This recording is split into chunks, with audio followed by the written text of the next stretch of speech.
I think the biggest thing to keep in mind is that faking it until you make it is like a big thing. You have to really show up and act like you belong there and have that confidence and be like, okay, cool, this is not my first red carpet. I've done this before. Yes, I know what I'm doing.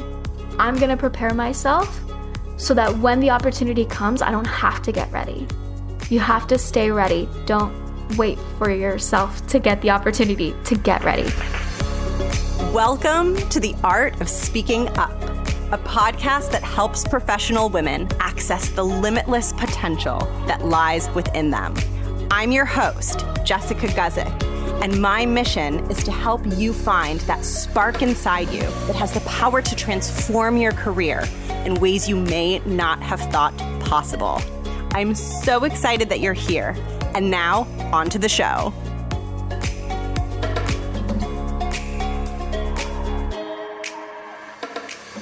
Welcome to the show. I'm very excited to have you here. If you are just finding out about the podcast, welcome. I'm Jess. I'm the host of the podcast. I am a coach for women in the 9-to-5 space, and I spent many years in the 9-to-5 space working on my confidence and finding my voice, and now I spend all of my time helping other women do the same thing. And I have such a good interview for you on today's show. So today's guest is a friend of mine who was with me together in the very first ever improv class that either of us had ever taken. And I was so excited to bring her on because she is a professional entertainment host. Part of her job and part of what she does is all about using her voice. And one of the things that she uses her voice to do are things like interviewing famous people on the red carpet. And so she has been in these higher stakes, a little bit high pressure situations. And she has such an authentic, like magnetic, confident presence. And I really wanted to talk to her and hear all of the wisdom that she had to share in terms of how to bring out confidence and how to just like show up for that moment where it's time to speak and it can feel really, really scary. And there's so much in this conversation that I love, but I think what really hit home for me so much and what I hope will feel like liberating and freeing for you is, I asked her, like, how do you bring confidence into the interviewing that you do and how do you speak with confidence? And she really talks about fear being present, nerves being present, and just still showing up anyway. And that was so powerful for me to hear. And I hope that hearing everything that she has to share is equally powerful for you, because I think we really do often put ourselves in a category where we think that we're different from other people. We think, our confidence problem is bigger than everyone else's, or it's easier for everyone else, or no one else is like dealing with it the way that we are dealing with it. And while we all have a unique experience, right? And I don't think it's necessarily true to say that every single person's experience is the same. I do think there is a shared component to being in a moment that feels hard, scary, vulnerable, really, really tough, and learning how to be in that moment and learning how to have your own back in that moment and get yourself through that moment so that over time you can face that moment again and again and again and again and show yourself that you absolutely can show up for it. And in my work and in what I do, that is how confidence is built. And so this conversation with Amy is going to tell you so much, and I think teach you so much and make you feel so seen when it comes to the topic of finding your voice and believing that whatever you're sharing, however you're sharing it, is good enough for the moment, and that you can show up and share your perspective and speak up, even if you don't feel 100% ready, even if it feels hard, even if it feels scary. I'm so excited for you to meet Amy. Before I cut into the interview, if you want more free resources, or if you want to connect with the other women who listen to the show in our private Facebook group, go into the show notes. You will see a link to the free resources page of my website. This is where you'll find my free executive presence course, Speak Like a CEO. You will find my free ebook, The Smart Ambitious Woman's Guide to Assertiveness in the Workplace. And you will also find the link to join us and join me in the free Facebook community. I would love to see you there. You'll find that link in the show notes, and it'll take you to all of the free things. And I suggest that you get them all, because why not? And with that, I'm going to cut into the interview, and I hope that you enjoy.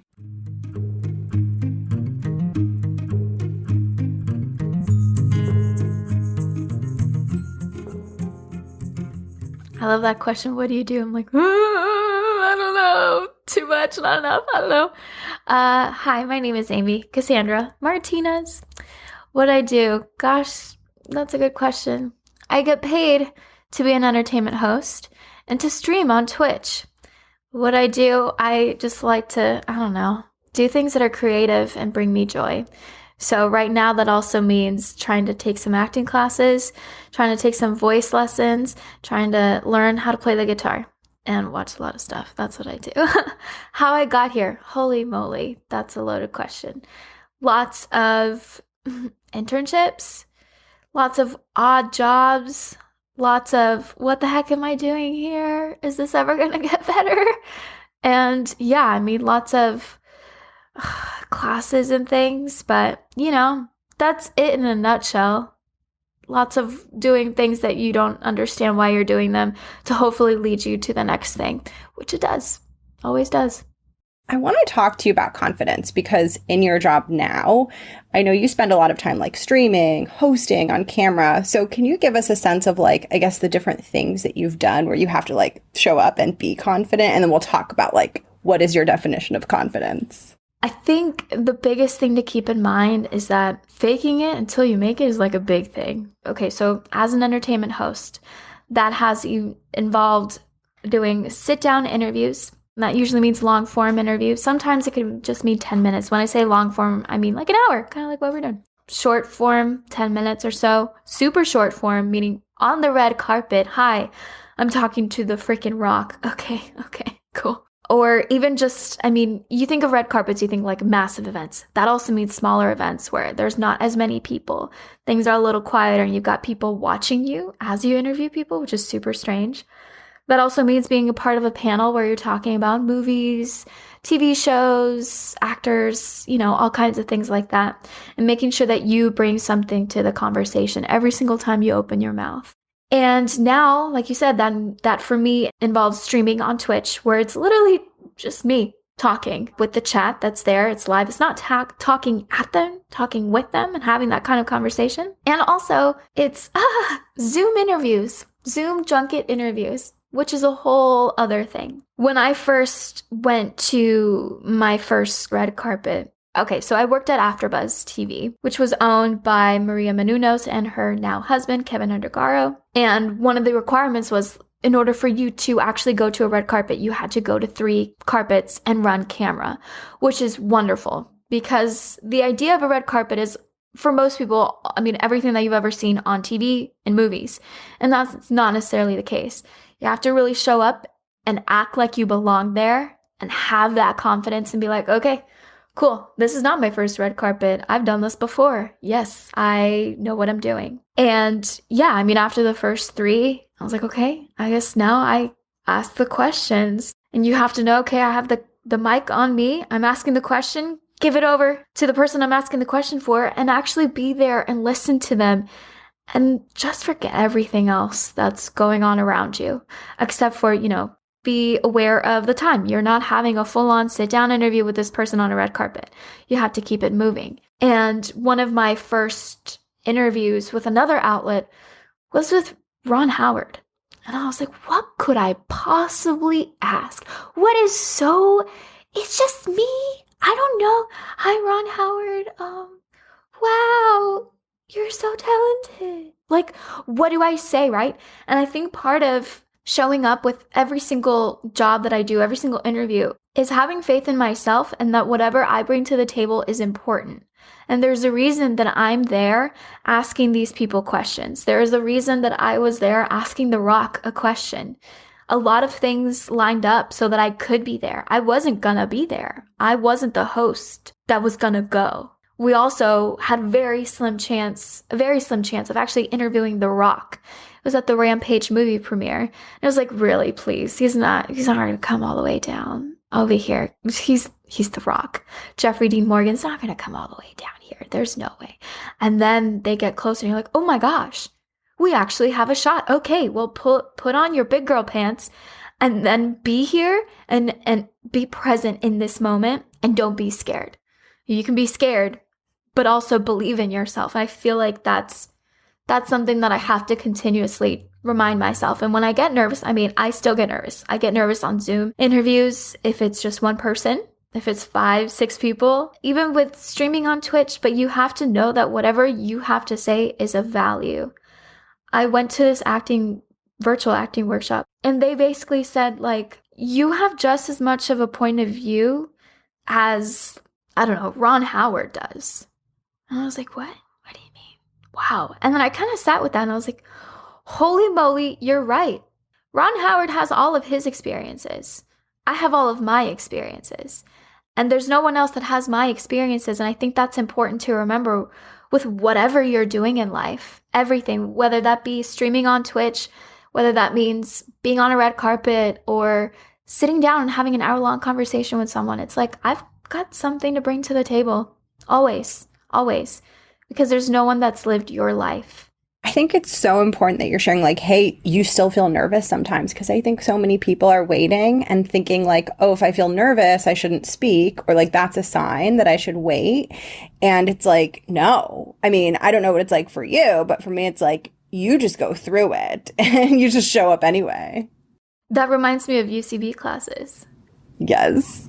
Oh my God, I remember the first day. I was like, Amy, this is it. You've been wanting to do this for so long. And I was like, okay. And it was like I'm a Gemini, so I guess there's always like 2 people inside of me at the same time, like a little angel, a little devil, or maybe just both, kind of like in between, just trying to figure out what the heck we're doing with life. But I realized, I was like, if you feel nervous, I heard this thing that nervousness and excitement are basically the same thing.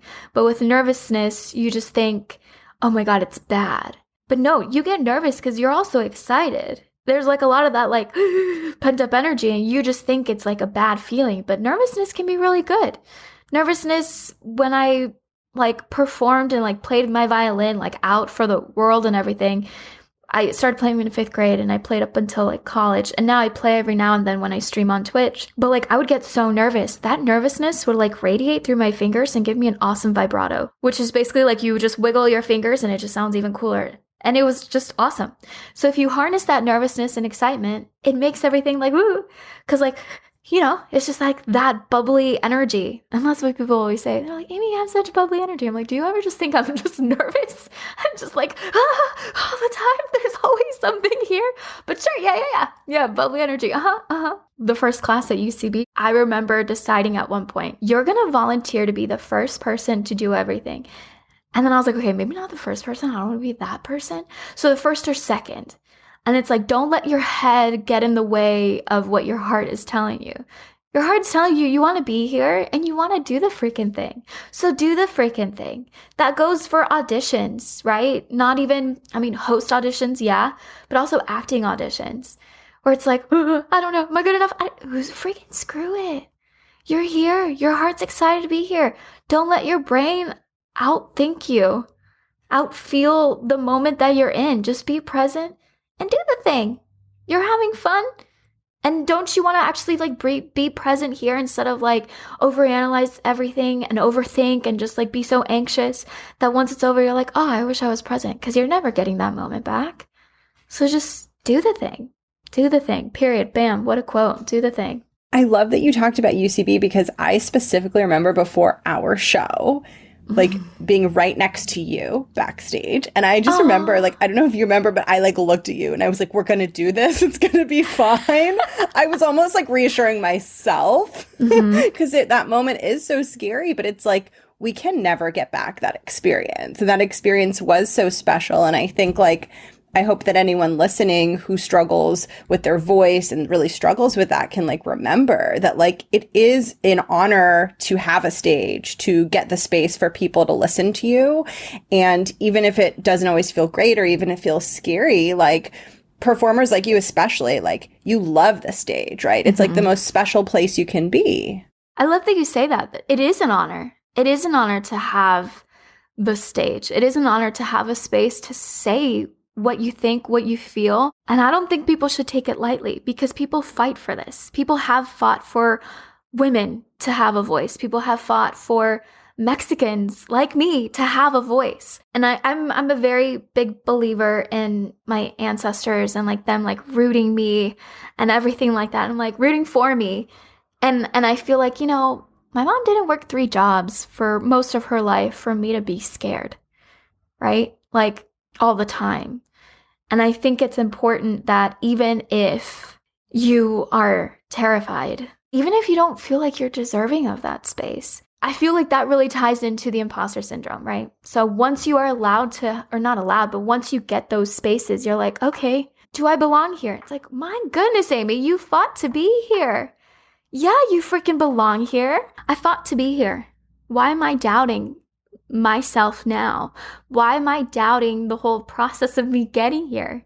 Right? I started scrubbing floors and now I get paid 99% solely just to host, just to be on camera, to say what I think, to ask questions. And so sometimes when I'm streaming on Twitch, I'm like, gosh, people could be watching anyone. Why are they watching me? Twitch is an interesting place. So if you're not super familiar with Twitch, it's basically a streaming platform. Yeah, you make your own channel, you go live, and you have different categories. You got music Twitch, which is what I've been kind of delving into, which helps with confidence, I guess, in a way. I never thought that I would be singing in public by myself. And when you say in public, it's like, yeah, it's virtual, but I'm doing it. I'm freaking doing it. I'm singing and playing the guitar that I just got in December, and learning and messing up live.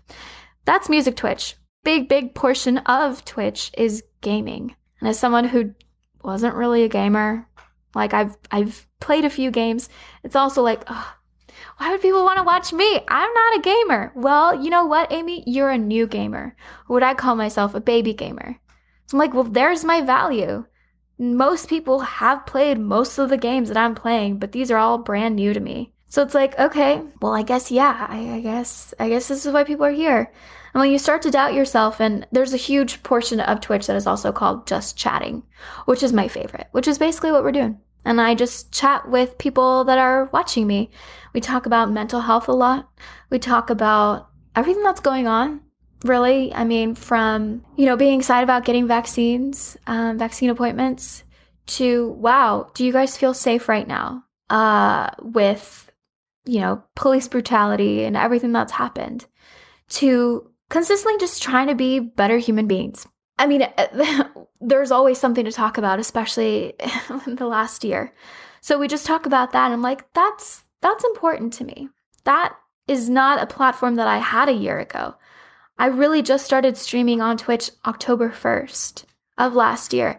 Coming up on our 6 months, we're actually having a 12-hour stream. And it's like a whole space that you're just like trying to understand. It's like, why me? And it's a different kind of like, why me, right? Because at the beginning, it's like, why me? Like, what am I doing? What am I doing? Even more so, not even just why me. What am I doing when I was scrubbing floors? What am I doing? Now it's like, what am I doing? Am I deserving of like some of the interviews that I get to do? I don't know. Yeah. And then you kind of have to answer yourself and be like, no, I am. But the imposter syndrome is something that it's new to me. But I guess until you're in that and you're feeling that, which hopefully you don't feel that. But if you are, obviously not just you, and know that you are deserving of whatever you're doing, because there's a reason you have what you're having, doing what you're doing. Yeah, you're definitely not the only one. And I'm so curious, like what you would say to someone listening who is worried, like has imposter syndrome, or like is worried that their voice isn't powerful, or that they sound awkward, or that they're shaky. And so because of that, they're not speaking up. Based on all of your growth and all of the work that you've done, what would you want that person to know? There's this quote by RBG that I'm probably gonna mess up. But it's like, speak even if your voice shakes, something like that. It's just so powerful to me. When you try to figure out everything, that's when things get messy, because it's like, you don't have to figure it all out. No one has it all figured out. I'm there. I'm going to be powerful enough. I'm going to be confident enough. I'm going to know that my voice is never going to shake.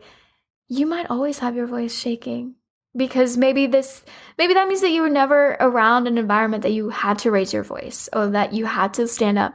And confrontation's like a big thing to me, where it was just my mom and me. Like, I never felt like I had to do anything to beg for attention. Like, it was just us two. It was like us against the world. So when I'm confronted with situations where I'm like, oh my gosh, like, I can't believe that person said this, or I can't believe they just cut me out of their lives completely. Those are the moments where, and it ties into speaking up and saying that you have value, that whatever you have to say is important, that you have to realize, like, hey, again, it comes back to your point of view. No one has your point of view. No one has all of your experiences. And that's why it's important to speak up. Speak up for yourself. Speak up for others. You could say that there's an art to speaking up. That's coming, Amy. That's coming. But yeah, you know, like, it's something that I'm learning to do, speaking up for others also.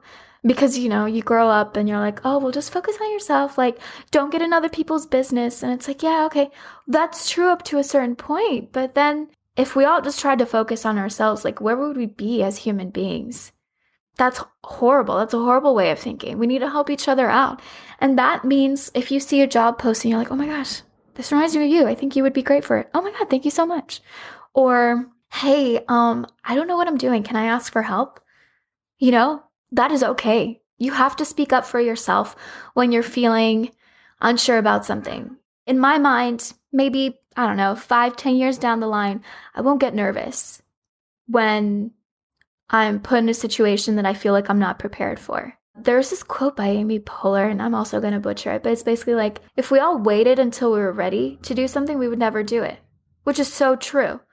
And I feel like if you're waiting for yourself, your body, your mind, your heart, everything to tell you, like, okay, we're good to go, we can speak up now, the moment's gone. So you can't wait for everything to get better. It's not going to. It's never going to be perfect. And you just kind of have to take that little leap, a leap of faith to move across the country, to take that improv class. Because there's a reason why, there's another quote, okay, girl, something about like, there's a reason why you want to do the things you want to do. So like, I bugged my mom for a full year when I was 7 to take this acting.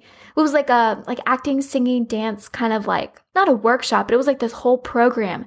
And I bugged her for a year. And she was like, are you sure? Are you sure? Are you sure? Looking back on it, I bugged her for a year so that she could save money. That's why she was like, are you sure? This is a lot of money. And I was like, yeah. And then I did it. And like, I loved it. And for some reason, as I got older, it's like, no, I don't want to act. Like, no, come on. And then I kind of fell into entertainment hosting. I wanted to be a producer. And then I went on camera and I was like, oh, this is what I love to do. And then I just kept doing interviews. And I was like, yeah, no, this is fun. As an entertainment host, if any of you are pursuing this, in LA, it's a lot of ups and downs. And with life, that's just how it is. But a lot of outlets will open up and then they'll die out. And so I've been through a lot of those. The department shuts down, whatever. And after one of those, I just had a major epiphany. It was also around the time when Avengers Endgame came out. And it just hit me. And I was like, what am I doing? Again, what am I doing with my life? And don't get me wrong, I love being an entertainment host. It's a blast. But it hit me that I just kept asking people questions about their lives. And I was like, what am I doing with mine? I'm asking them about all the cool things they're doing. What do I really want to be doing?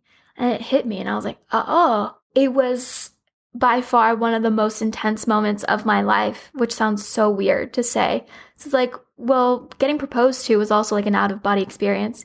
Getting married, yeah, that too. And then realizing that I've been wanting to act my whole life and I've just been shoving it down. Why? Because I've always felt like, no, I'm just not good enough. Or I mean, everyone wants to act like, no, oh my God, I'm in LA and I want to act. Okay, how cliche of me.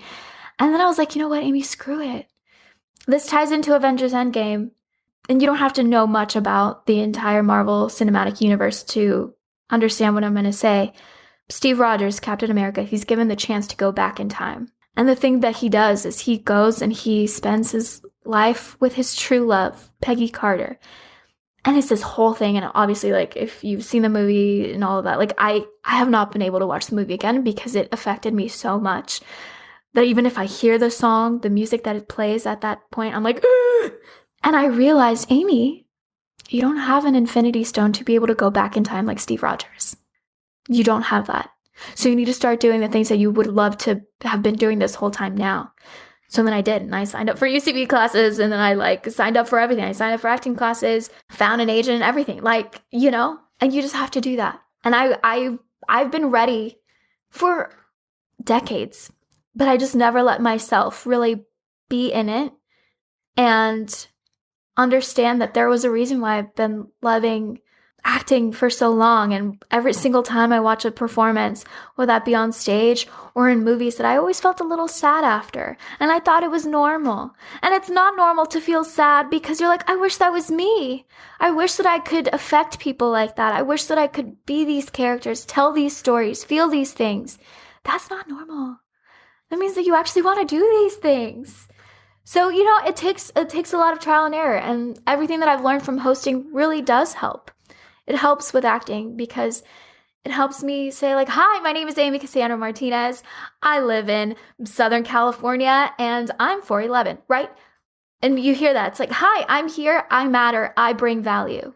Okay, so what you just did is literally what everyone who listens to this show wants to do. You just enacted the fantasy of so many people. So what can they do to get there? Like, if someone's like, wow, she sounds so confident, I would love to be able to introduce myself that way, what would you say to that person?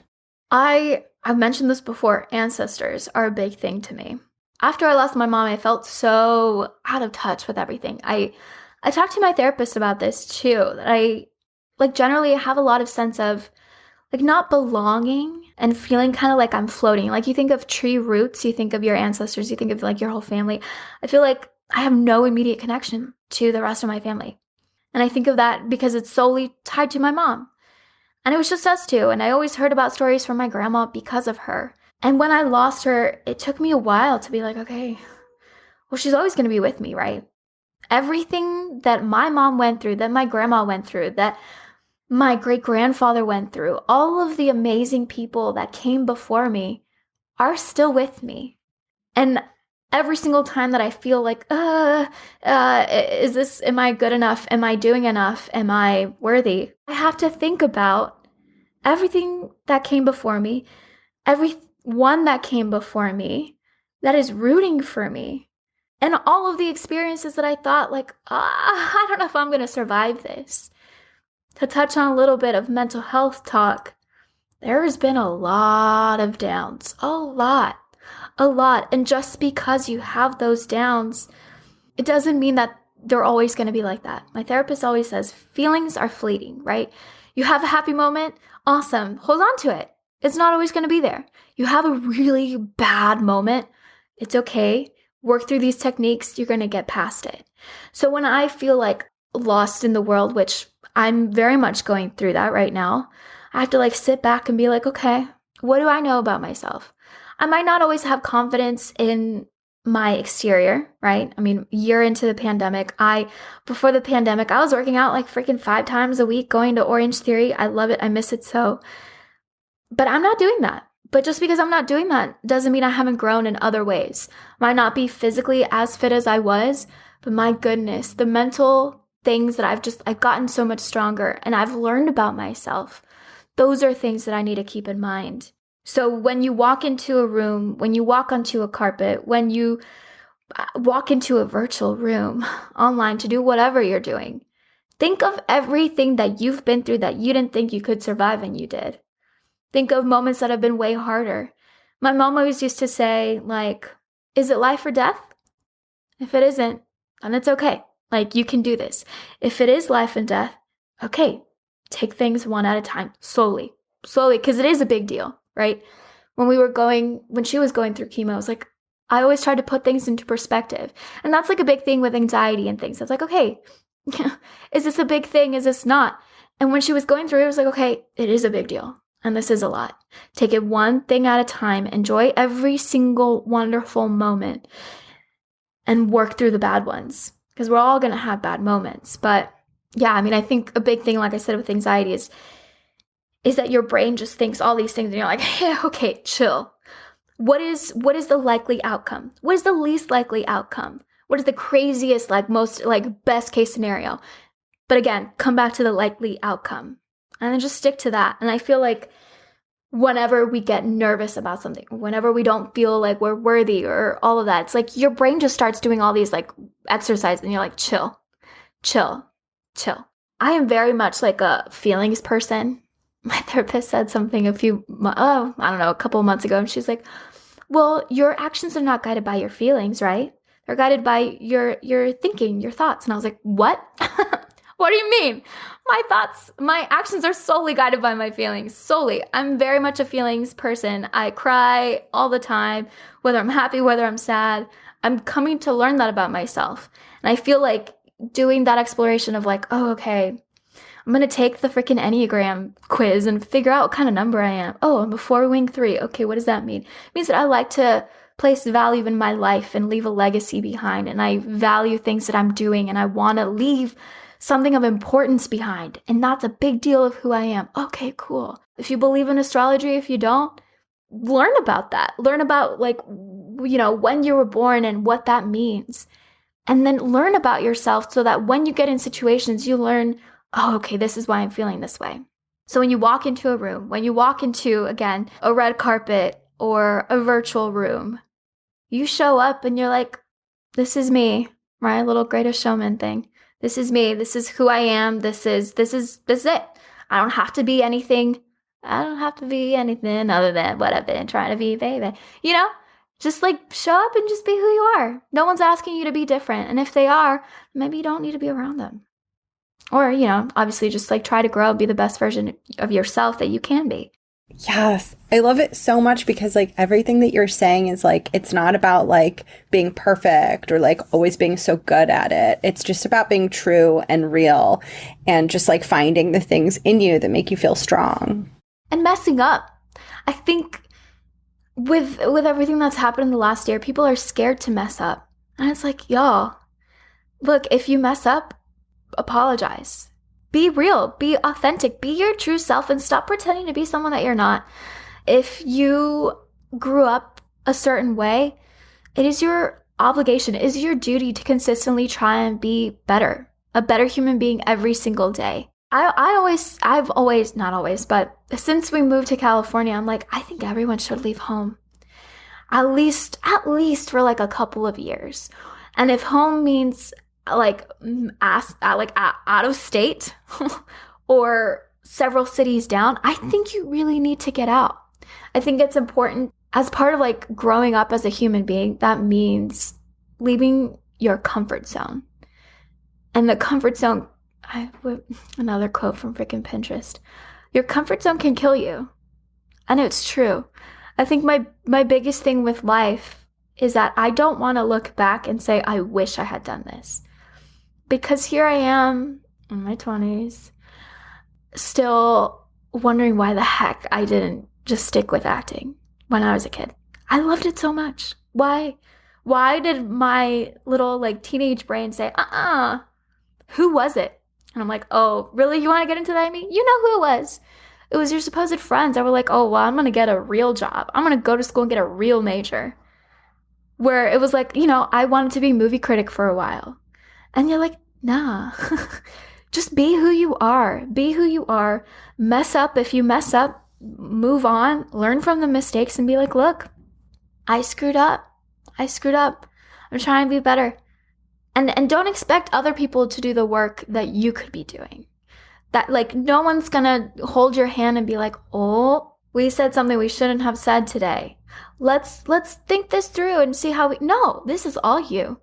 We're all adults. And if you're technically not considered an adult, if you're considered a minor, you're still doing that growing and learning. And if you, at whatever age, have the luxury to have your parents around, you are still learning and growing, right?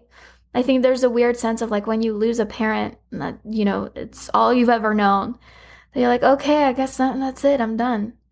Whatever they've taught me, I'm done. But I'm like, everything that my mom taught me, like I have that. That replays in my mind. My mom was learning and growing, right? If you're in your 70s, 80s, you're always trying to actively learn, grow. If you're retired too, like I think that there's always room for growth, and there's always room to be like, okay, well, what do I want to leave behind? It's such a big deal to me to see like, well, what do I want to leave behind? I want to leave the world a better place, whatever that means. Sometimes people find value in thinking that we're so small in the big scheme of things, which yeah.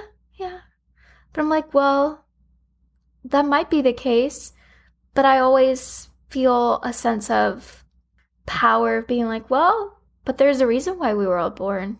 Our life is important. It's not just like, oh, it's just a blip. No, I think we're important. If not, why else would we be here? Oh my gosh, so profound, Amy. I know, right? I love it. That sounds so fancy. I love it. Okay, tell us where we can find you, because I think people are going to want to connect with you. Oh yeah, in the interwebs, right? Is that what people say? No one says it anymore. Oh my gosh, stop trying to make fetch happen. Yeah, just honestly, Twitch and Instagram are the biggest places. So on Instagram, it's just at Amy Cassandra MTZ. MTZ like Martinez. It's an abbreviation. Some people are like, "nts." I'm like, sure, if you want to say nts, have it be like a club thing there. And then on Twitch is just twitch.tv/Amy Cassandra MTZ. Twitter's the same thing, Amy Cassandra MTZ. And yeah, I mean, I feel like once you find, oh my gosh, I think I even have my website, amycassandra.com. And that links to everything, like everything. My Twitch, my Facebook, my Twitter, my Instagram, my YouTube. Oh my gosh, YouTube. Yeah. I'm spending so much time on Twitch that I forget about YouTube. But yeah, all of that, I think. Awesome. I'm going to link everything below. And now we're going to do the closing questions, which I'm really excited about. The first one is a new one that I'm doing. And I just want to give every guest a space to speak to like any issues they're passionate about. There's so much happening in the world. And I wanted to create this open space for you to share whatever is on your heart that you want people to know. I think that right now, oh gosh, there's so much. But I think right now, an important thing to keep in mind, I kind of touched on this earlier, is everything that's been going on with the Black Lives Matter movement and with Stop Asian Hate, more about spreading Asian joy, not just like stopping the hate, with everything, just, police brutality, just racism as a whole. I think, like I said, people are scared to mess up. They are, to say the wrong thing. And I also touched on this earlier. It's like people are worried about, like the way that they grew up. I've also learned it's like, oh, okay, well, whether it was because of ignorance or the way that things were in Texas or Mexico, like the things that were never okay, but that people did and I grew up around is definitely not okay. So it's up to me to constantly try and be a better human being. We talk a lot about this on my Twitch of like, okay, so this happened. And with that, I urge everyone to follow Instagram accounts that you wouldn't normally follow. Like, it doesn't have to be this whole expedition of like buying all these books and like trying to actively be anti-racist. Could literally just be following Instagram accounts that have little infographics. I've learned so much by just reading those things. We'll spend a lot of time on Instagram as it is. Come on, let's be real. So if we take this time and actively try and help out everyone around us and understand that racism is tied to so many other things, that it's like, oh, why do you gotta bring race into it? We're not bringing race into anything. Racism is tied to a lot of things and it affects people's lives. It really does. And with that, on my Discord, which is basically just a place where we have a bunch of like sub channels and we talk about a bunch of different things. There's a subsection that's called What We Can Do. I had found out from Dani Fernandez. Dani Fernandez is a host and actress. She's actually working on an HBO show. It's 1% Happy, I believe. And I've actually never met her in real life, but I follow her and I admire her. She shared this thing about bystander intervention. It's this free class. It's an hour long that you can take. It's just like a free one-off thing. And it's about how to intervene when someone's being attacked and harassed. And it's all these things that you follow the right accounts on Instagram, follow the right accounts on Twitter, actively just try and be a better human being. We're all just trying to make sure that people feel safe, people feel heard. And this expands to much more than just race, right? It expands to the LGBTQ community. So that's just a big thing for me. Anti-racism and trying to be a better human being every single day and screwing up along the way if that's how you become better. Thank you for that reminder. It's super important to like keep checking that fear of like saying the wrong thing. Because for me, it comes up constantly, and it's not just like a one-time thing. It's like all the time. Yeah, it's easier. It's easier than I think people think to intervene as well. Yeah. Thank you so much for that. And for the second to last question, it's about the title of the show, The Art of Speaking Up. What does the art of speaking up mean to you? The art of speaking up to me means, basically everything that you have inside of you that gives you that little push. Like, think of like Inside Out, like joy. And heck, I guess all the other feelings too, that are just like, do it, speak up. And ignoring all the like negative ones that are like, nah, I'm not worthy. What do I have to say? It's not important, blah, blah, blah. Or even your brain that's like, don't do it. Don't do it. Just don't do it. And just listening to that little bubbly feeling, right? You're so bubbly. Yeah, okay. It's just a lot of like excitement, nervousness, and using that to be like, okay, here I go. And just saying something, right? There's a reason why you have that feeling that you need to do something, you need to say something. And that's the art of it. Embracing that and being like, okay, I have value and I'm going to say the thing. Oh, I love your definitions so much. That resonates with me so, so much. And for the final question, this was inspired by what inspired the show. So I went through this really hard period in my career where I felt alone and I didn't have mentors and I didn't feel confident. So much of the stuff that we talked about, like struggle, not feeling confident. And I started this show to speak to anyone who's in that place, to like help them see the light at the end of the tunnel, remind them that they're not alone. And I love to give this last space to the guests to just share whatever you want to share to someone who might be in a tough spot or just like looking to feel more optimistic and more empowered. I think it's important to share a quick little story that really helped me get like fully on my way with entertainment hosting. That's really affected a lot of my life, obviously. I was working at a boutique, like fancy little clothes that I just couldn't really afford because I'm like, why is that so overpriced? Come on, I'm not going to pay $40 for a shirt that I could get at Marshall's. And I was there and they wanted me to be a manager. I was like, what am I doing with my life? Things started getting a little difficult because my friend was coming into town. I was like, hey, like, I would like to take some time off because she's going to be in town. And she was like, well, you can't. This was like my boss at the time. And I was like, I'm sorry. Well, you can't because we need you here. And I'm like, okay, but there's other people here and she's coming into town. And so I reevaluated everything. I'd been thinking about this for a while. There I am sitting at this boutique store, listening to Michael Bublé. I'm like, what am I doing? What am I doing? What am I doing? And so I'd never done this in my life before. I was like, you know what? They deserve someone better. And I can't give them any more of my time because I think it's a disservice that I really don't want to be here. So when I clocked out that night, I returned everything. I was the last one by myself, closed everything, closed the door, locked it. Funny enough, I turned over this little thing that was on there and it said now hiring. And I was like, well, there you go, now hiring. I sent an email and I was like, I'm sorry, I just can't do this anymore. It was for a lot of reasons, but the biggest one was like, I felt myself going down this freaking carpool lane of stuff I just didn't want to do. And so after my friend came into town, it was like a fun little like, yay, breath of fresh air. And then she left and I was like, what am I doing? Again, what am I doing? What am I doing? I went on YouTube and I was watching people doing the things that I was wanting to do. I was looking at hosting reels and I saw people use these mic flags and I was like, what the heck is that mic flag? Did a little bit more digging. AfterBuzz. What the heck is AfterBuzz?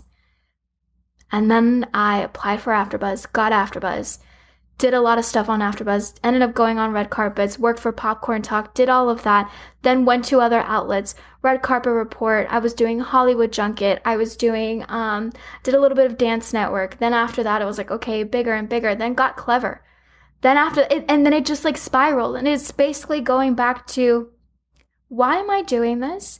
What brings me the absolute most joy? Don't try to pretend that, same thing with, Avengers Endgame.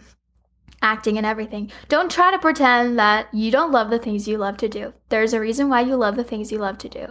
So if you're feeling lost, basically start from scratch and be like, okay, what do I absolutely love to do? And what are the people that are doing the things that I want to be doing? What are they doing? Right now, that means going on IMDb Pro and seeing who the agencies are and taking those classes and being like, okay, there's never going to be a linear way of doing things, but it's like, let me see, how did they do it? How did this other person do it? How did this other person do it? And doing that semi-Instagram stalking, IMDb stalking, class stalking, just going to different classes and seeing how many free things you can get. Hello, money is tight. We're in a pandemic. I get it. And just kind of like figuring out what the heck is going on. And I say this from personal experience of something that I'm doing right now. I don't have a stable income. I don't have like an actual job. I lost my job early this month. I was like, cool, another video department gone. Awesome, awesome, awesome. So this is what I'm going through right now. And trying to set yourself up for like, I'm going to prepare myself so that when the opportunity comes, I don't have to get ready.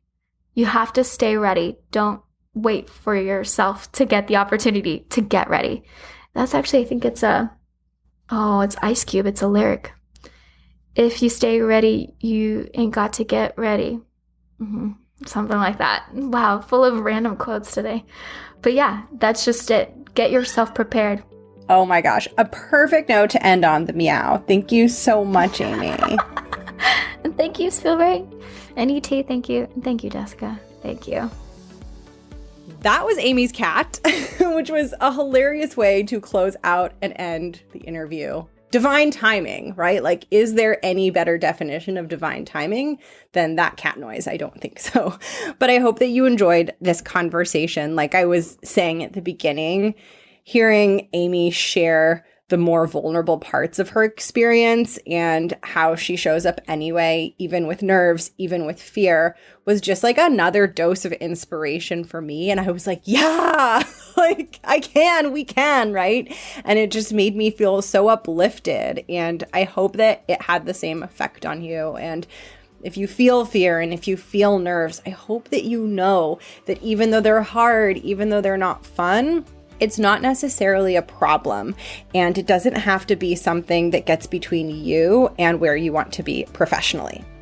If you want to follow Amy, which I absolutely suggest that you do, I'm going to link all of her links and her socials and her Twitch channel down in the show notes. And if you want to get in touch with me or look into working with me one-on-one, I will also put my coaching website down in the show notes, and I will also put a link to where you can get all of my free stuff, my executive presence course, my ebook, and the private Facebook group. I will put everything down below. I hope that you're having such a wonderful week. I am so happy to have you listening all the way to the end. If you are here at the end of this episode, please let me know, say hi, let's meet. You will find my contact information in the show notes. And I hope the rest of your day goes well. And I will catch you next week for another solo episode. And have a wonderful day.